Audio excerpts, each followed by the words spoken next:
तो इसके प्रकाश के परावर्तन के अंतर्गत हम पिछले जो पीरियड जो ले रहे थे उसमें ये देखा गया था कि गोली जो दर्पण होती है उसमें प्रतिबिंब रचना कैसे होती है, उससे संबंधित कुछ परिभाषाएं के बारे में देख रहे थे। जैसे बताया गया था कि दर्पण की ध्रुव क्या होगी, दर्पण की वक्रता त्रिज्या क्या होगी, मुख्य अक्ष हम किसको कहेंगे, फोकस दूरी किसको कहेंगे, इन सारी चीज़ों के बारे में अध्ययन किया गया है। ठीक है, इसके आगे हम चलते हैं प्रतिबिंब रचना के नियम। तो अवतल, चूंकि हमारे पास मुख्य रूप से दो प्रकार के दर्पण है, एक अवतल दर्पण और दूसरा क्या है, उत्तल दर्पण। तो अवतल दर्पण के द्वारा प्रतिबिंब कैसे बनती है और उत्तल दर्पण के द्वारा प्रतिबिंब कैसे बनती है। तो इन दोनों दर्पणों के द्वारा जो प्रतिबिंब जो बनती है उस बनने के लिए कुछ नियम होती है, इसको हम कहते हैं प्रतिबिंब रचना के नियम। यानी कि प्रतिबिंब प्राप्त करने के लिए अपने को कुछ नियम को ध्यान में रखना पड़ेगा। ठीक है, और उसी नियम का अनुसरण करते हुए अपने को प्रतिबिंब का निर्माण करना है। ठीक, तो प्रतिबिंब रचना के नियम में हम सबसे पहला जो बिंदु लेते हैं वो बिंदु ये है कि जब कोई भी अवतल दर्पण के लिए बात करते हैं ना, यहाँ पे हम लिख देते हैं प्रतिबिंब रचना के नियम में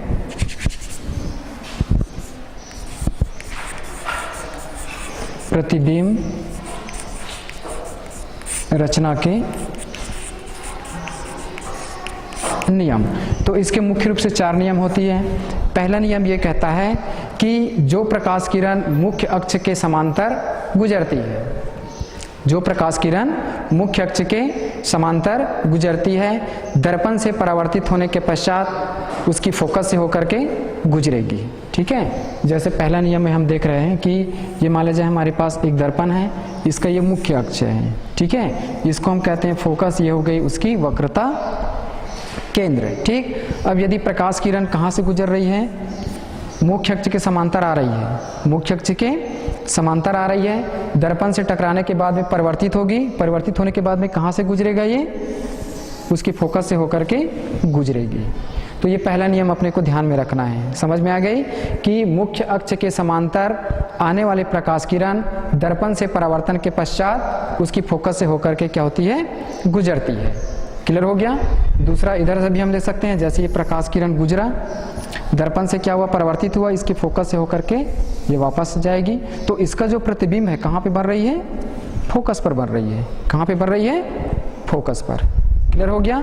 ये किस कंडीशन पे है, अवतल की स्थिति में। यदि इसी को हम उत्तल की स्थिति में देखें तो उत्तल दर्पण की आकृति कुछ इस तरीके से होती है। ये इसके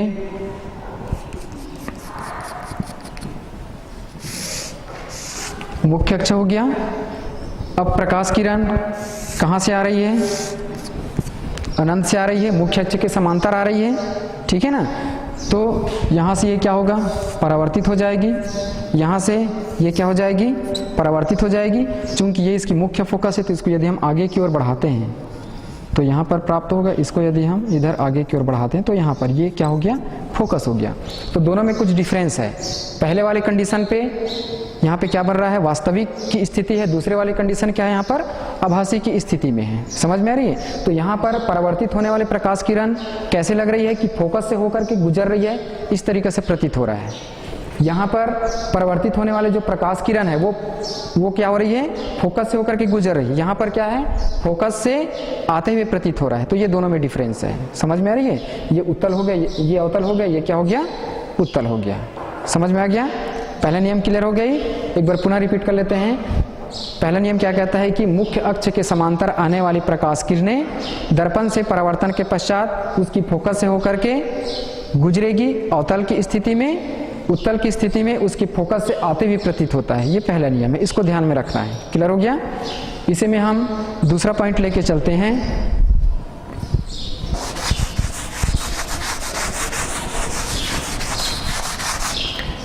दूसरा बिंदु इसमें यह है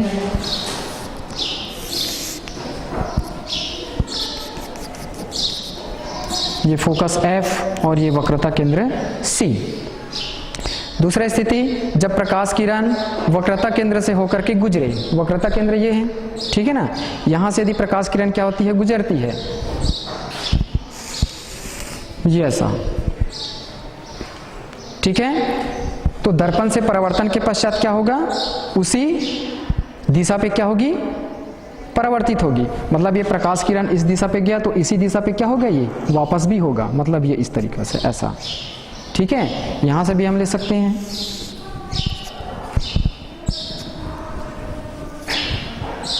समझ में आ गया।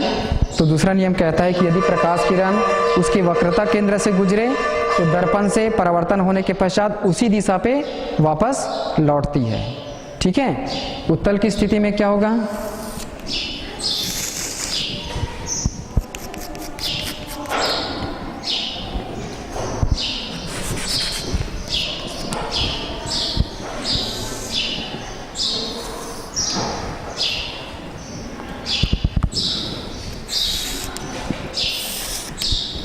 इसको हम ऐसा डॉटेड लाइन में ले लेते हैं।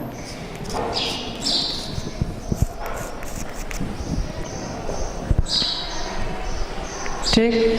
तीसरा नियम ये कहता है इसमें कि यदि प्रकाश किरण फोकस से होकर के जाए,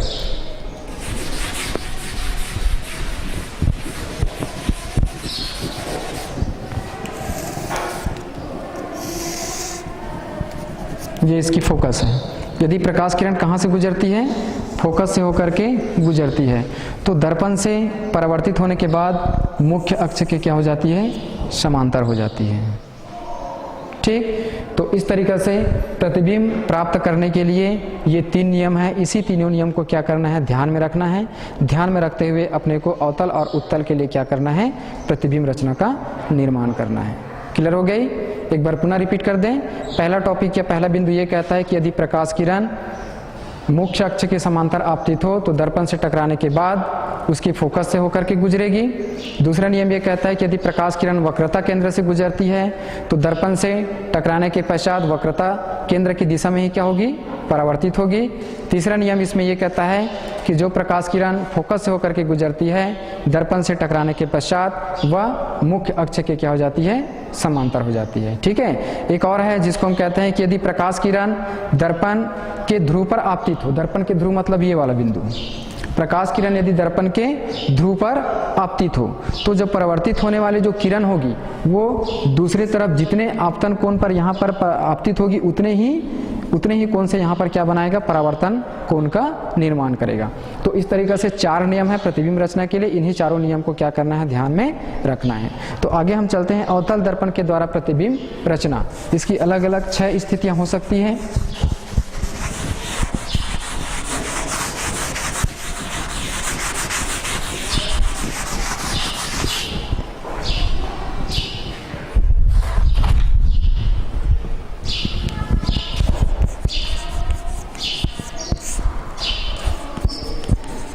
अवतल दर्पण के द्वारा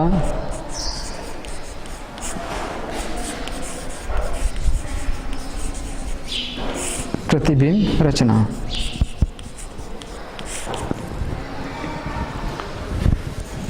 पहला, जब वस्तु अनंत पर हो,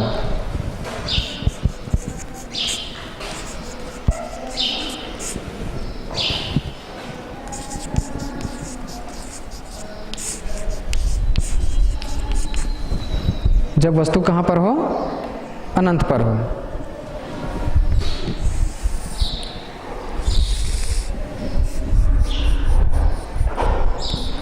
ये ध्रुव हो गया, ये इसकी फोकस हो गई और ये क्या हो गया, वक्रता केंद्र हो गया।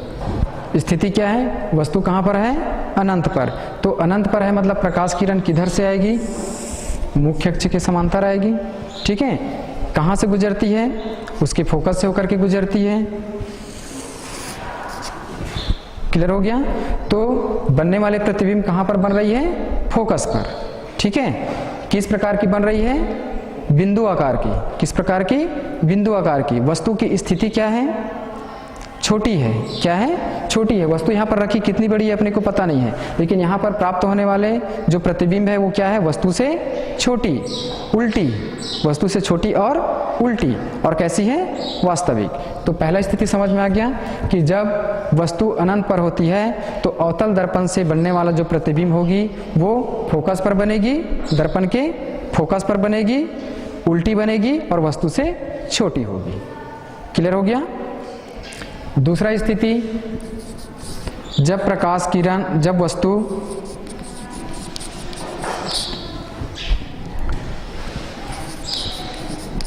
अनंत और प्रकाश केंद्र के बीच हो,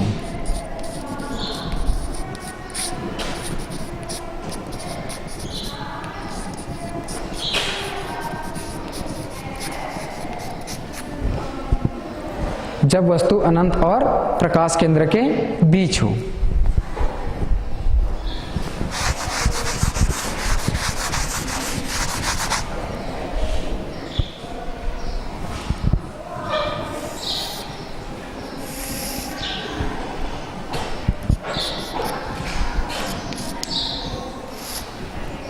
वस्तु को हम यहाँ पर रख देते हैं अनंत और प्रकाश केंद्र के बीच। ए और ये बी वस्तु है, ठीक है। इससे बनने वाली प्रतिबिंब कहाँ पे बनेगी? तो इस रचना से हम देख सकते हैं कि एक प्रकाश किरण मुख्य अक्ष के समांतर निकली, दर्पण से टकराने के बाद में कहाँ से गुजरती है? उसके फोकस से होकर के गुजर जाती है या परावर्तित हो जाती है, ठीक है। दूसरा प्रकाश किरण कहाँ से निकलेगी? उसके वक्रता केंद्र से गुजरते हुए आगे की ओर इधर बढ़ जाती है, और जब ये दर्पण तो इधर और बढ़ा देते हैं, इसको दर्पण से जब टकराएगी तो वापस उसी दिशा पे लौट आती है। तो इसका जो प्रतिबिंब है, ए बी का प्रतिबिंब कहाँ पे बन रहा है? ए डैश बी डैश पर, अर्थात प्रकाश केंद्र और फोकस के बीच में बनती है। समझ में आ रही है? प्रकाश केंद्र और फोकस के बीच में बनती है। ये भी कैसी है? वस्तु से छोटी है, वस्तु से उल्टी है, और क्या है? वास्तविक है। समझ में आ गया? जब वस्तु अनंत और प्रकाश केंद्र के बीच हो तो बनने वाले प्रतिबिंब वास्तविक होती है, वस्तु से उल्टी होती है, और कैसे होती है? कैसे होती है? वस्तु से उल्टी और छोटी, वस्तु से उल्टी और छोटी। तो ये दो हो गया। तीसरा इसमें हम लेके चलते हैं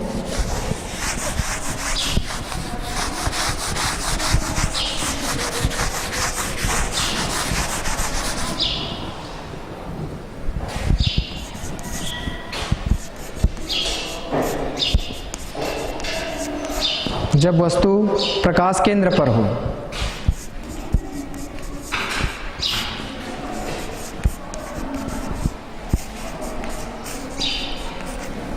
जब वस्तु प्रकाश केंद्र पर स्थित हो।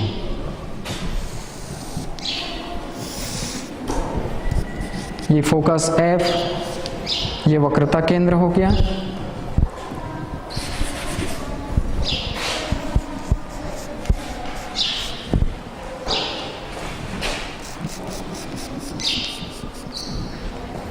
वक्रता केंद्र पर कोई वस्तु है A, और इसको हम B कहते हैं, ठीक है।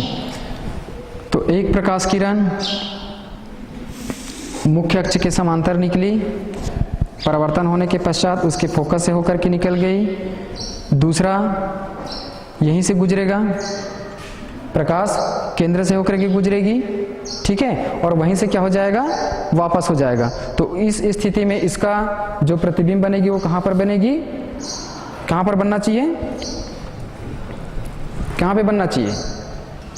प्रकाश केंद्र, या जिसको हम क्या कहते हैं? वक्रता केंद्र कहते हैं। यहाँ पर क्या होगा? प्राप्त होगा, ठीक है। डायग्राम में इसको हम इस तरीके से भी देख सकते हैं।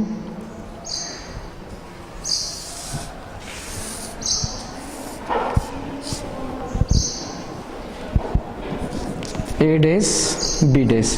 तो इसकी भी प्रकृति क्या है? वास्तविक है, वस्तु से क्या है? उल्टी है, और वस्तु के बराबर। तो कहने का अर्थ यह है कि जब वस्तु वक्रता केंद्र पर स्थित होती है तो प्रतिबिंब भी वक्रता केंद्र पर बनेगी, वस्तु के बराबर बनेगी, और वस्तु से क्या बनेगी? उल्टी बनेगी, ठीक है। आगे इसमें हम देखेंगे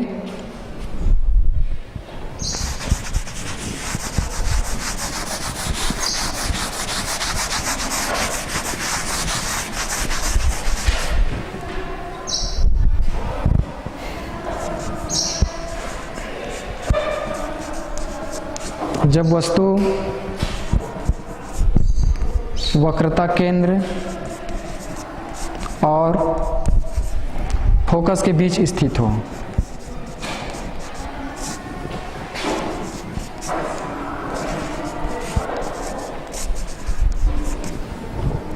जब वस्तु वक्रता केंद्र और फोकस के बीच स्थित हो। इस स्थिति में बनने वाले जो प्रतिबिंब होगी उसकी किरण आरेख बना करके हम देख सकते हैं कि कहाँ पर प्राप्त होता है।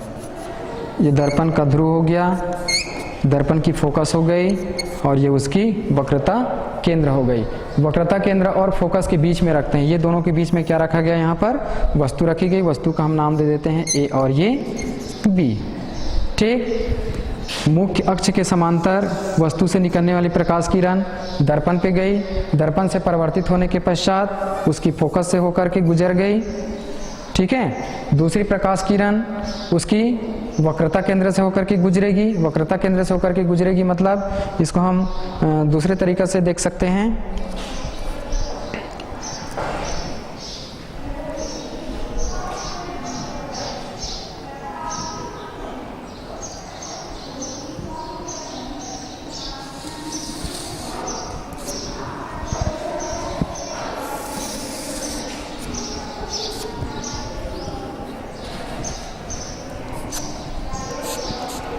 तो यहाँ पर दोनों किरणें एक दूसरे को कट कर रही है। ठीक है, तो इसका जो प्रतिबिंब बनेगा वो कहाँ पर बनेगा, ए डैश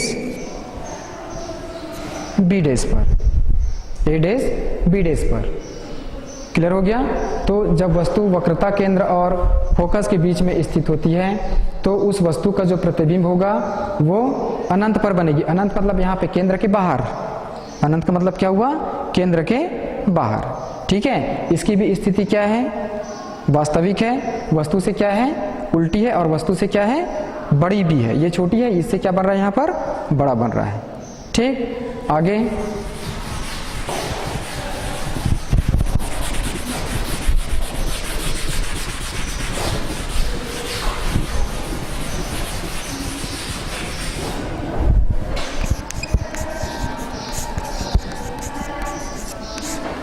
जब वस्तु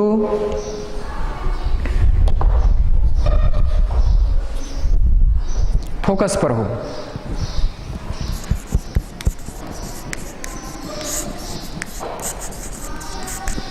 जब वस्तु फोकस पर हो,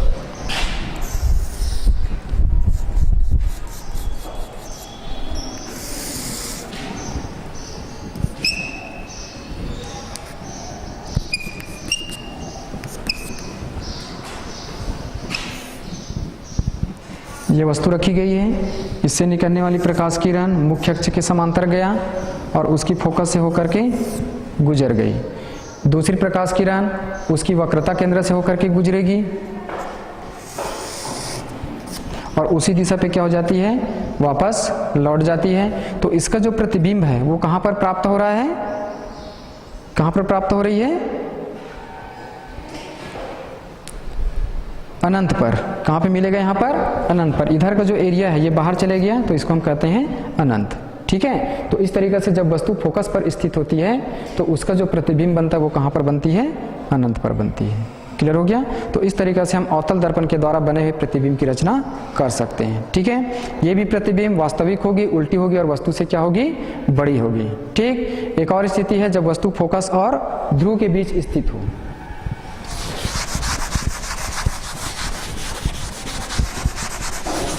जब वस्तु फोकस और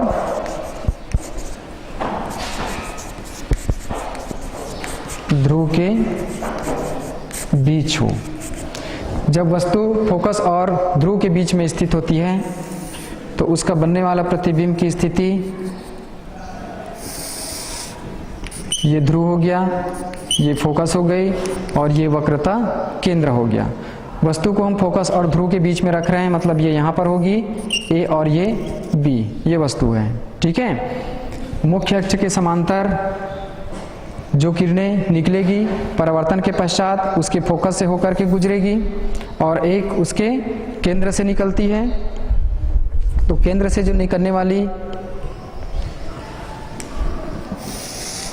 प्रकाश किरणें हैं दर्पण से टकराने के पश्चात उसी दिशा पर वापस लौट आती है। ठीक है, तो इसका जो प्रतिबिंब होगा वो दर्पण के पीछे बनेगी, जिसको हम क्या कहते हैं, आभासी कहते हैं। ठीक है, तो दर्पण के पीछे का मतलब क्या हुआ, इधर प्राप्त होगी, है ना। इसको यदि हम क्या करेंगे, पीछे की ओर बढ़ाएंगे, इसको भी क्या करेंगे, पीछे की ओर बढ़ाएंगे, तो इसका जो प्रतिबिंब है यहाँ पर ए बी जो रखा हुआ है वो कहाँ पर बनेगी, इधर कहीं पे बनेगा। ठीक है, तो कहने का अर्थ यह हुआ कि जब वस्तु फोकस और ध्रुव के बीच में स्थित होती है तभी उसका प्रतिबिंब होगी वो क्या रहेगा, आभासी होगा, और अवतल की स्थिति में बाकी जितने भी प्रतिबिंब बनता है वो क्या होती है, वास्तविक ही रहती है। क्लियर हो गया। तो इस तरीके से हम अवतल दर्पण के द्वारा बने हुए प्रतिबिंब की स्थिति को ज्ञात कर सकते हैं।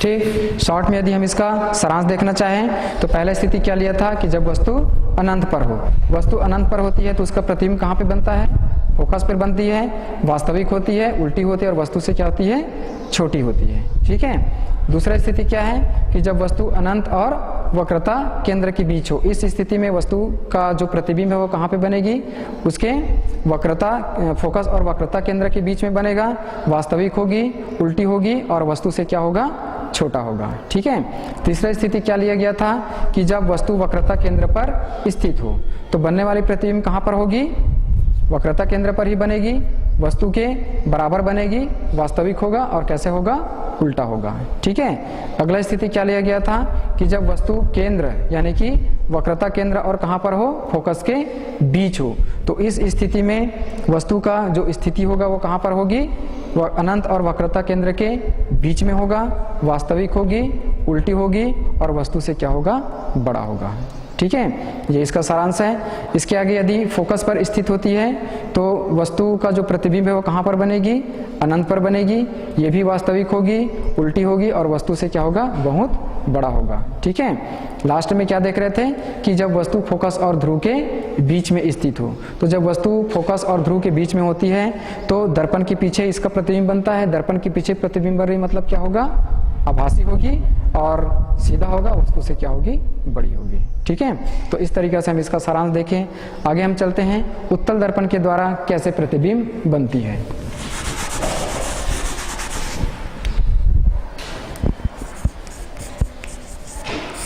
उत्तल दर्पण के द्वारा प्रतिबिंब रचना।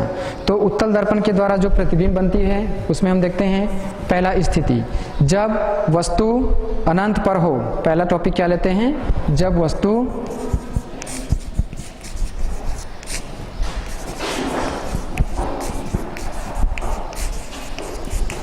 अनंत पर हो। ठीक है, जब वस्तु कहाँ पर हो, अनंत पर हो। यहाँ पे उत्तल दर्पण बना लेते हैं। ये इसकी मुख्य अक्ष हो गया, ये उसकी ध्रुव हो गई। ठीक है, और ये इसका क्या हो गया, फोकस हो गया। तो जब वस्तु अनंत पर हो, कहाँ पर हो, अनंत पर हो, तो जो प्रकाश किरण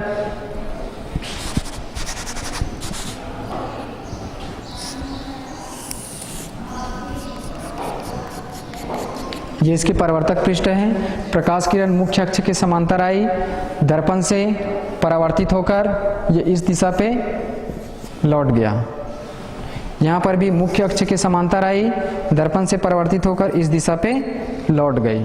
ठीक, इसको यदि हम पीछे की ओर बढ़ाएं, इसको भी यदि हम कहाँ बढ़ाएं, पीछे की ओर बढ़ाएं, तो प्रतिबिंब कहाँ पर प्राप्त हो रही है, फोकस पर। समझ में आ गया। वस्तु की आकार कैसा है, बिंदु आकार का है। वस्तु की स्थिति कैसी है, सीधी है, और चूंकि पर्दे के पीछे प्राप्त हो रहे इसलिए क्या होगा, ये आभासी होगा। समझ में आ गया। तो जब वस्तु अनंत पर स्थित होती है तो उसका प्रतिबिंब कहाँ पे बनता है, आभासी बनती है, बिंदु आकार की बनती है और क्या होती है, सीधी होती है। ठीक है, दूसरा स्थिति हम इसमें ले सकते हैं, जब वस्तु मुख्य अक्ष पर कहीं पर भी स्थित हो।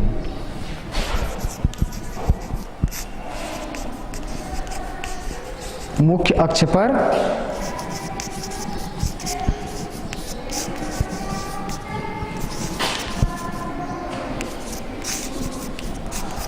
कहीं पर भी स्थित हो।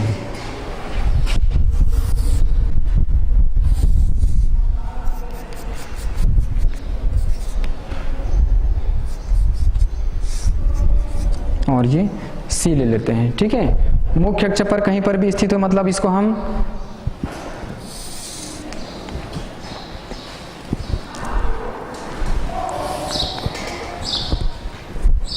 चलिए यहां पर मान के चलते हैं ए और ये बी। ठीक, मुख्य अक्ष के समांतर प्रकाश किरणें निकली, दर्पण से टकराई, दर्पण से टकराने के बाद में ऐसा प्रतीत होता है कि वो फोकस से होकर के आ रही है। फोकस से होकर के आ रही मतलब ये ऐसा डॉटेड लाइन दे देते हैं, इसको हम पीछे की ओर ऐसा बढ़ा देते हैं। ठीक है, तो ये क्या हो गया, परिवर्तित हो गया, पीछे की ओर इसको बढ़ाया तो कहाँ पर आया, फोकस पर आया। दूसरा, शीर्ष से निकलने वाली जो किरणें हैं कहाँ पे जाएगी, प्रकाश केंद्र पर। ये प्रकाश केंद्र है सी। ठीक है, और इसी दिशा पर क्या हो जाती है, वापस भी लौट आती है। तो उसका जो प्रतिबिंब है वो कहाँ पर बन रहा है, यहाँ पर प्राप्त हो रही है। यहाँ पर प्राप्त हो रही है मतलब ये, इसको हम ऐसा लिखेंगे। ठीक है ना, तो ये ए और बी है तो ये क्या हो जाएगी, ए डैश बी डैश हो जाएगी। मतलब जब वस्तु मुख्य अक्ष पर कहीं पर भी स्थित होती है तो उत्तल दर्पण में उसका जो प्रतिबिंब बनेगी वो कैसे रहेगी, फोकस और ध्रुव के बीच में बनती है। फोकस और ध्रुव के बीच में बन रही मतलब इसकी आकार क्या है, वस्तु से छोटी है। ठीक है, वस्तु से छोटी है अर्थात ये क्या है, आभासी है। ठीक है, और कैसी है, सीधा है। तो इस तरीके से उत्तल दर्पण के द्वारा प्रतिबिंब रचना का भी निर्माण किया जा सकता है।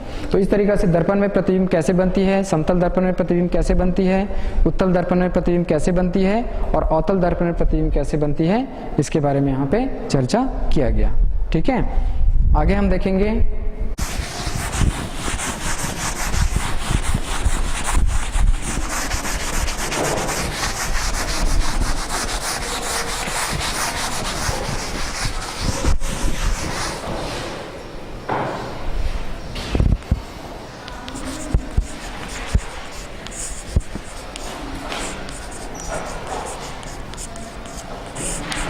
दर्पण का उपयोग।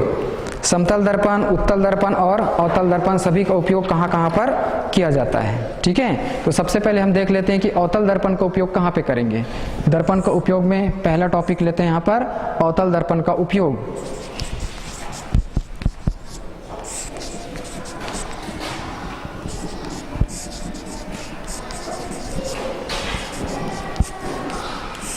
अवतल दर्पण का उपयोग, तो हम जानते हैं कि अवतल दर्पण के द्वारा बना हुआ प्रतिबिंब कैसे रहती है, वास्तविक रहती है और वस्तु से उल्टी होती है और छोटी होती है। ठीक है, तो इनका जनरली जो उपयोग होती है वो मुख्यतः जैसे दाढ़ी बनाने के लिए जो दर्पण उपयोग किया जाता है उस प्रकार के दर्पण होगी अवतल दर्पण। ठीक है, दाढ़ी बनाने के लिए दर्पण, अवतल दर्पण का उपयोग क्यों करते हैं, क्योंकि वहां पर जो वस्तु की स्थिति होती है वो कहां पर होता है, ध्रुव और फोकस के बीच में होती है।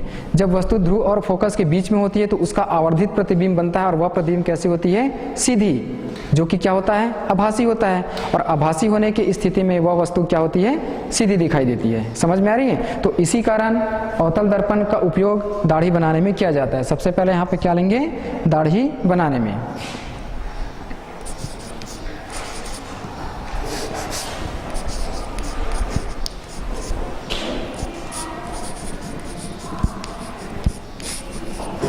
दाढ़ी बनाने में समझ में आ गया, दाढ़ी बनाने में इसका उपयोग कैसे करेंगे। दूसरी स्थिति ये होती है कि डॉक्टरों के द्वारा जो टार्च लाइट होता है, डॉक्टर जो टार्च लाइट होता है ना, जिसमें आँख, कान या गले की स्थिति को देखने के लिए उपयोग किया जाता है, तो वहाँ पर भी जो प्रकाश किरण जो फोकस होती है, उस प्रकाश किरण में जो फोकस होने वाले जो प्रकाश है उसकी निरीक्षण के द्वारा क्या करते हैं, उसका प्रतिबिंब ज्ञात करते हैं। तो दूसरा इसका उपयोग हो गया डॉक्टरों के द्वारा आँख, कान या गले की स्थिति देखने में इसका उपयोग किया जाता है। तीसरा हम इसका उपयोग कर सकते हैं टार्च, सर्च लाइट या वाहनों के लैंपों में। टार्च, सर्च लाइट या वाहनों के लैंपों में इसका उपयोग किस तरीके से करेंगे कि जब अवतल दर्पण प्रकाश किरणों को अपसरित करती है, अपसरित करने का मतलब क्या हुआ, फैला देना। अपसरित मतलब क्या होना, फैला देना। तो जो टार्च का जो सामने का जो लाइट होता है, मतलब जो कांच होती है ना, वो क्या होता है, अवतल दर्पण होती है। ठीक है, तो वो क्या करते हैं, आने वाले प्रकाश किरणों को फैला देता है। फैला देगा मतलब बहुत दूर तक क्या होगी, बहुत दूर तक की स्थिति को या वस्तु की स्थिति को हम क्या कर सकते हैं, देख सकते हैं। समझ में आ गया? तो इस तरीक़ा से दर्पण के उपयोग में सबसे पहला उपयोग किसका था? अवतल दर्पण का उपयोग था, जिसका उपयोग कहाँ कहाँ पे कर रहे हैं? दाढ़ी बनाने के लिए किया जा सकता है, डॉक्टरों के द्वारा आँख कान या गले की स्थिति को देखने के लिए किया जा सकता है, या वाहनों में या टार्च में जो ग्लास लगा रहता है या जो दर्पण लगा रहता है उसमें इसका उपयोग करते हैं। ठीक है, इसी तरीक़ा से हम क्या देख सकते हैं? उत्तल दर्पण का उपयोग।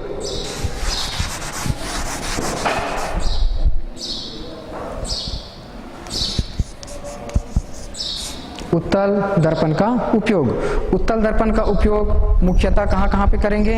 तो मोटर वाहन के पीछे है ना, जैसे मोटरसाइकिल होती है या जो ट्रक होती है, बस होती है, उसके पीछे जो आईना लगा रहता है वह आईना में क्या रहती है? उत्तल दर्पण लगा रहता है। चूंकि हम जानते हैं कि उत्तल दर्पण के द्वारा जो प्रतिबिंब बनती है वो प्रतिबिंब कैसे रहती है? आभासी होती है। ठीक है, आभासी होने के साथ साथ और क्या रहता है? सीधा भी होता है। ठीक है ना, आभासी होने के साथ साथ क्या रहता है? सीधा भी रहता है, कुछ स्थिति में उल्टी भी होती है। ठीक है, तो इसका उपयोग कहाँ पे करेंगे? मोटर वाहनों में लगे जो दर्पण होगी, जो आईना लगा रहता है वहाँ पर इसका उपयोग किया जाता है, ताकि जो पीछे की जो वस्तु है उसको स्पष्ट रूप से देखा जा सके।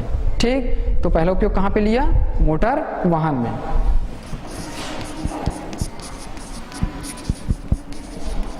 मोटर वाहन में लगे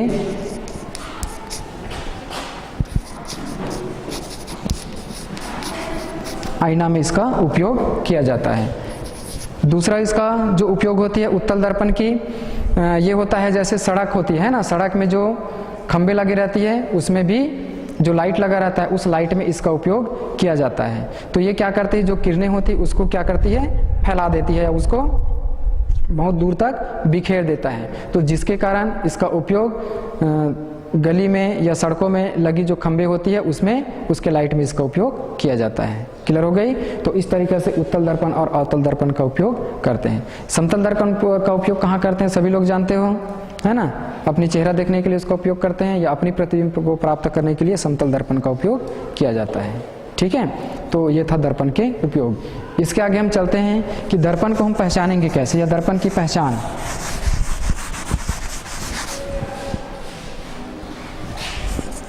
दर्पण का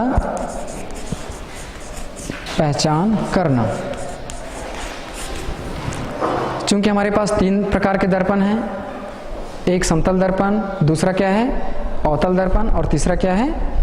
उत्तल दर्पण। ठीक है, तीनों दर्पण यदि हमारे सामने उपस्थित है तो हम उसको कैसे पहचानें कि कौन सा समतल दर्पण है, कौन सा उत्तल दर्पण है और कौन सा अवतल दर्पण है। ठीक है, तो इनको पहचान करने की दो विधियां होती है। एक होती है प्रतिबिंब रचना के द्वारा। पहला विधि होती है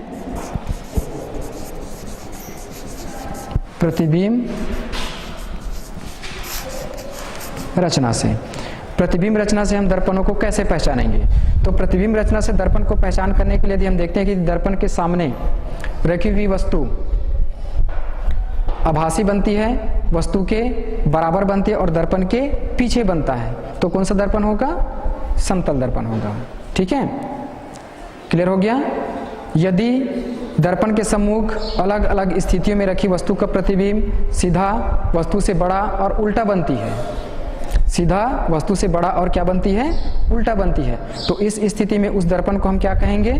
अवतल दर्पण कहेंगे। ठीक है, और उत्तल दर्पण के लिए क्या पहचान है कि यदि दर्पण के सम्मुख रखी वस्तु सदैव वस्तु से क्या बने? सीधा बने या उससे छोटा बने, तो इस स्थिति में दर्पण को हम क्या कहेंगे? उत्तल दर्पण कहेंगे। तो इस तरीके से प्रतिबिंब रचना के द्वारा हम तीन स्थितियों में तीनों दर्पण को पहचान सकते हैं। दूसरा इसे पहचानने की तरीका ये होती है स्पर्श करके। स्पर्श करके, स्पर्श करके मतलब उस दर्पण को हम क्या करेंगे? छू करके देखेंगे हाथों से। ठीक है, तो स्पर्श करके कैसे पहचानेंगे? यदि दर्पण का जो परिवर्ती पृष्ठ होती वो समतल है, समतल है मतलब जैसे इस प्रकार का रहेगा, ऐसा उसका परिवर्ती पृष्ठ जैसे मान लो ये वाला है तो क्या रहेगी? समतल रहेगी, प्लेन रहेगा, तो इसका मतलब कौन सा दर्पण हुआ? समतल दर्पण हुआ। ठीक है, अवतल दर्पण के लिए क्या होगी कि उसका जो पृष्ठ होगी वो क्या रहेगा? धंसा हुआ होगा। धंसा हुआ मतलब आकृति में हम देखते हैं जैसे इस प्रकार की आकृति रहती है, तो ये उसका धंसा हुआ पृष्ठ है। जो क्या है परावर्तक पृष्ठ है। तो अवतल दर्पण का जो पृष्ठ होती है वो कैसे रहती है, धसी हुई रहती है। छू करके देखेंगे तो पता चलेगा बीच से धसा हुआ होगा, ठीक है। तो हम कहेंगे क्या है वह उत्तल दर्पण है, ठीक। तीसरी, उत्तल दर्पण की पहचान के लिए क्या करेंगे, और उसको यदि हम छू करके देखें तो उसका पृष्ठ जो रहता है वो क्या रहता है, उभरा हुआ होता है। चित्र में यदि हम देखते हैं तो इस प्रकार की आकृति जैसे लेते हैं, ठीक है। तो उसका ये वाला जो पृष्ठ है ये उसका पॉलिश किया हुआ सतह है, ये उसकी परावर्तक सतह है। तो ये पृष्ठ कैसी है, उभरी हुई है, ठीक है। तो ये हो गया समतल दर्पण, ये हो गया अवतल दर्पण, और ये क्या हो गया उत्तल दर्पण। तो तीनों को हम यदि हाथ में अपने स्पर्श करें तो पता चल जाएगा कि यदि वह प्लेन है तो समतल दर्पण है, और यदि उसका परावर्तक पृष्ठ धसा हुआ है तो वह अवतल दर्पण है, और यदि उसका परावर्तक पृष्ठ उभरा हुआ है तो वह कौन सा दर्पण है, उत्तल दर्पण है। क्लियर हो गया।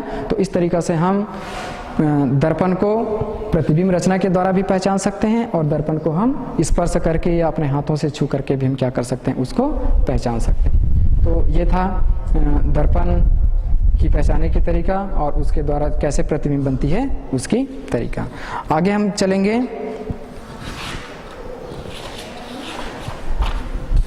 गोली दर्पण में फोकस दूरी, उसकी वक्रता त्रिज्या और उसकी वक्रता केंद्र में क्या संबंध है।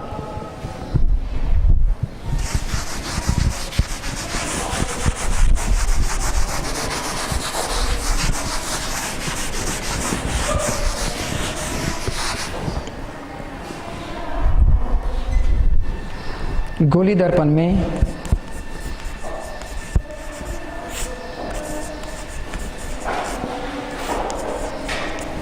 गोली दर्पण में फोकस दूरी और वक्रता त्रिज्या में संबंध।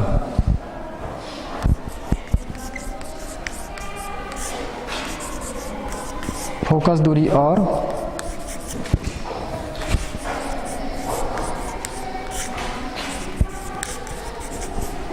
वक्रता केंद्र में संबंध।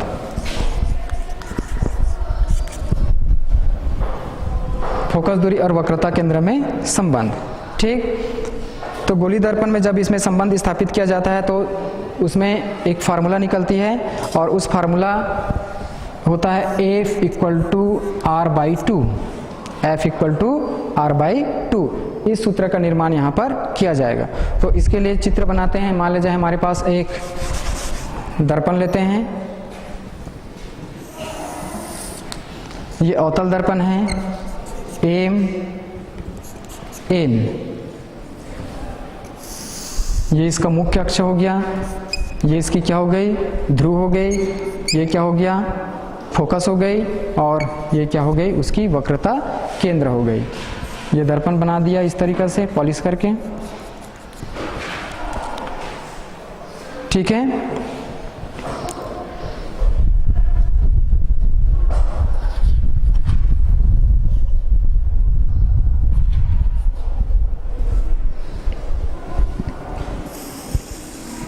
मुख्य अक्ष के समांतर प्रकाश किरण आपतित हुआ, दर्पण से टकराने के पश्चात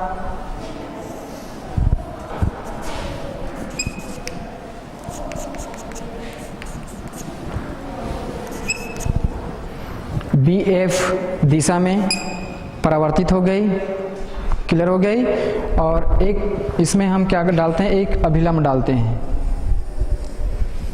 ये B और C क्या है, अभिलंब है, ठीक है। तो यहाँ पर अभिलंब के साथ में जो कोण बन रहा है उसको हम क्या कहते हैं, आपतन कोण I कहते हैं। अभिलंब और परावर्तित किरण के साथ जो कोण बनता है उसको हम क्या कहते हैं, परावर्तन कोण कहते हैं, ठीक है। जब ये आपतन कोण है, ये परावर्तन कोण है, तो ये वाला कोण क्या होगा, ये भी क्या होगी, आपतन कोण होगी। इसको भी हम क्या कहेंगे, I कहेंगे, ठीक है। तो इस तरीके से गोली दर्पण में फोकस दूरी और वक्रता केंद्र में संबंध स्थापित करने के लिए इस चित्र का इस्तेमाल करते हैं। चित्र में दिख रही है कि M, P और N एक गोली दर्पण है, गोली अवतल दर्पण है, जिसमें A B प्रकाश किरण मुख्य अक्ष के समांतर आपतित हुआ, दर्पण के बिंदु B से टकराने के पश्चात उसकी फोकस से होकर के क्या हो गई, परावर्तित हो गई, और B C क्या है, इसमें अभिलंब डालते हैं, ठीक है। तो इस चित्र में देख रहे हैं कि चूंकि हम परावर्तन के नियम से जानते हैं कि आपतन कोण परावर्तन कोण के क्या होता है, बराबर होता है। तो चित्र से हम देख सकते हैं यहाँ पर चित्र से ए बी सी, कोण ए बी सी बराबर क्या होगी, कोण C B F. C B F मतलब कोण आई बराबर कोण आर, कोण आई बराबर कोण आर। ये आई और ये आर है, दोनों आपस में क्या होती है, बराबर होती है। ये कहाँ से है, परावर्तन के नियम से, ठीक है, परावर्तन के नियम से। क्लियर हो गया। दूसरा इसमें देखेंगे कि कोण ए बी सी, कोण ए बी सी बराबर है कोण बी सी एफ के, बी सी एफ। कोण आई बराबर कोण आई, ये भी आई बन रहा है तो यहाँ पर भी क्या बन रहा है, आपतन कोण ही बन रहा है, ठीक है। इसका मतलब क्या हुआ, ये कहाँ से आया, एकांतर कोण, एकांतर कोण की परिभाषा से, ठीक है। एक अंतर बन रहा है यहाँ पर, ये भी अभिलंब के साथ बना हुआ है, ये भी क्या है, अभिलंब के साथ बना हुआ है। तो एकांतर कोण की परिभाषा से हम जानते हैं कि कोण ए बी सी बराबर क्या हो जाएगी, कोण बी सी एफ होगा, ठीक है। क्लियर होगा यहाँ तक। यहाँ पे कुछ त्रिभुज दिख रही है, बी सी एफ एक त्रिभुज है, तो यहाँ पर हम लेंगे त्रिभुज बी सी एफ में। त्रिभुज बी सी एफ में हम क्या क्या देख रहे हैं कि आपतन कोण परावर्तन कोण के क्या होता है, बराबर होता है। जब आपतन कोण परावर्तन कोण के बराबर होगा तो उसके सम्मुख भुजा भी आपस में क्या होगी, बराबर होगी। तो यहाँ पर हम देखेंगे कि बी सी एफ, कोण बी सी एफ बराबर क्या हो जाएगा, कोण सी बी एफ, कोण सी बी एफ। समझ में आ रहा है। कोण बी सी एफ बराबर क्या है, कोण सी बी एफ, आई बराबर आर, आई बराबर आर। जब ये दो कोण आपस में बराबर होती है तो इसके सम्मुख जो भुजा है, ठीक है ना, इसके सामने की भुजा ये और इसके सामने की भुजा ये दोनों भी आपस में क्या होगा, बराबर होगा। क्लियर हो गया। तो यहाँ पर हम क्या लिख सकते हैं, सी एफ बराबर क्या हो जाएगी, बी एफ के बराबर होगा। अतः सी एफ बराबर हम क्या लिख सकते हैं, बी एफ ले सकते हैं,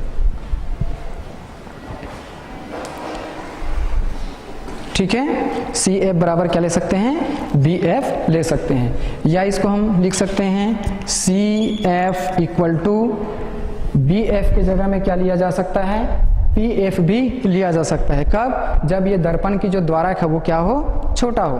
तो यहाँ पर हम लिखेंगे C F equal to P F जब दर्पण का द्वारक क्या हो, छोटा हो। उस स्थिति में सी एफ बराबर क्या हो जाएगी, पी एफ हो जाएगा, ठीक है। बी एफ की जगह में क्या रखेंगे, पी एफ रखेंगे। क्लियर हो गया। या तो यहां पर क्या लिया गया, जब दर्पण का द्वारक छोटा हो तो बी एफ बराबर क्या ले रहे हैं, पी एफ ले रहे हैं। बी एफ बराबर पी एफ लिया जा रहा है, ठीक। अब यहां पर देखेंगे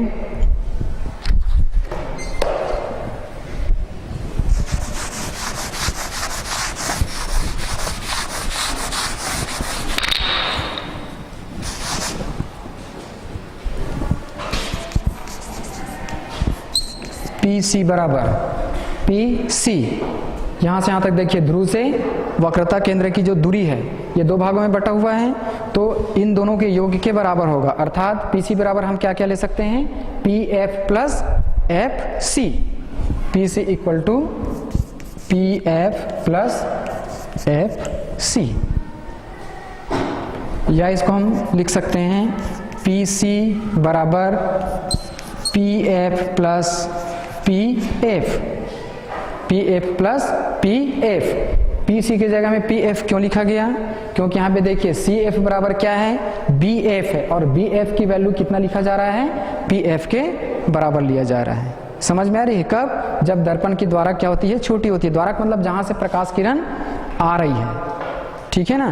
तो ये जो BF का जो मान है वो किसके बराबर हो जाएगा? PF के बराबर हो जाएगा। क्लियर हो गया? तो इसीलिए यहाँ पर लिखा गया है कि PC बराबर PF प्लस FC के जगह में हम क्या रख रहे हैं? PF रख रहे हैं। क्लियर हो गया? इसको और आगे बढ़ाएंगे।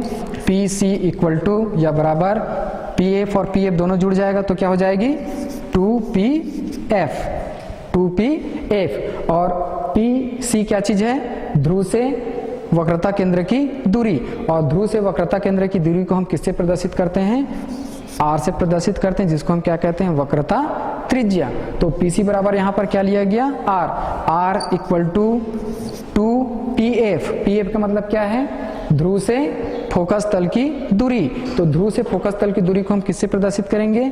F से प्रदर्शित करेंगे। तो यहाँ पर PF के जगह हम क्या रखेंगे? F रखेंगे। तो यहाँ पर लिख सकते हैं चूंकि PC equal to R, PC equal to R, दर्पण की वक्रता त्रिज्या, दर्पण की वक्रता त्रिज्या, और PF इक्वल टू क्या है? F। ये क्या है? दर्पण की फोकस दूरी, दर्पण की फोकस दूरी। R इक्वल टू 2F, या F का मान हम क्या लिखेंगे यहाँ पर? या F equal to R/2, F equal to R/2। तो यही संबंध था गोली दर्पण के फोकस दूरी और वक्रता केंद्र में संबंध। तो दर्पण की जो फोकस दूरी होती है उसकी वक्रता त्रिज्या की क्या होती है? आधी होती है। और इसी सूत्र को अपने को सिद्ध करना था F बराबर R/2 को। तो इस तरीके से हम गोली अवतल जो दर्पण होती है उसमें F इक्वल टू R/2 की रचना यहाँ पर किया। ठीक है।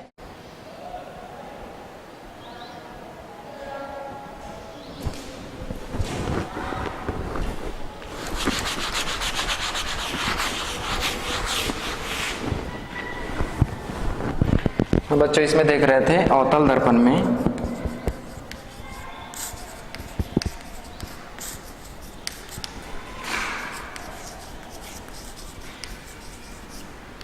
प्रतिबिंब का बनना। इसमें स्थिति था जब वस्तु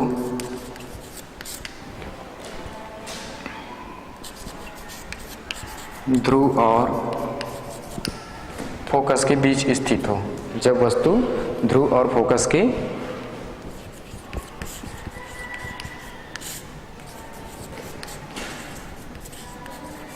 बीच स्थित हो। इसका जो चित्र बना था उसमें हम यहाँ पे त्रुटि देख रहे थे, तो उस त्रुटि को सुधारते हुए यहाँ पे देखेंगे कि जैसे ये हमारे पास एक अवतल दर्पण है, इसका ये मुख्य अक्ष ये हो गया ध्रुव P, ये हो गई फोकस, और यहाँ पे हम ले लेते हैं इसकी वक्रता केंद्र। जब वस्तु फोकस और ध्रुव के बीच में होती है, यहाँ पे मान लेते हैं A और ये B वस्तु है, तो इस वस्तु का जो प्रतिबिंब बनेगी, एक प्रकाश किरण इसके शीर्ष से निकलेगी, दर्पण से परावर्तित होकर ये उसके फोकस से होते हुए सीधे निकल जाती है। दूसरा प्रकाश किरण, इसके शीर्ष से निकलने वाली दूसरा जो प्रकाश किरण है वो दर्पण के जो परावर्तक जो बिंदु है वहाँ से टकराएगी, और टकराने के बाद उसी दिशा में वापस लौट जाती है जो उसके वक्रता केंद्र से होकर के गुजरती है। तो इस तरीक़े से हम यहाँ पे जो चित्र बनाएंगे या जो बना रहे हैं यहाँ पे, ये इसका दोनों जो परावर्तित किरण है ये इधर आगे की ओर बढ़ाएंगे तो ये फैलते जाती है। इसको जब हम पीछे की ओर ले जाएंगे तो इसका जो प्रतिबिंब है